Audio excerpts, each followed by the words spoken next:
Nimekutafuta ndani pote sijakuona. Sasa bai usiku. Kwa makini na shemeji.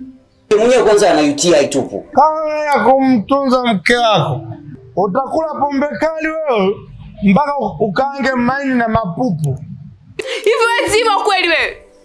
Cheza kweli wewe zima wewe? Mimi niko na kikao usini. Nilikwambia nipo kwenye kikao jamani. Atakie kikao cha maisha maokoto. Kama una wewe Nalipa bili ya maji, nalipa bili ya umeme, gesi ishe najua mimi, chakula nijue mimi, hata mavazi yako ujue shilingi ngapi. Afu leo unaniambia wewe mwanaume. Nakuheshimu bro. Ndio mmeamua mnifungie hadi account yangu ya benki, si ndio?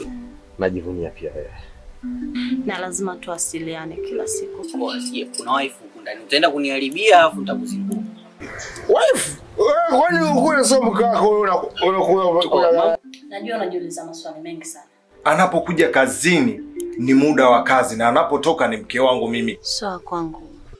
Kweli wao kunifanyia hivyo.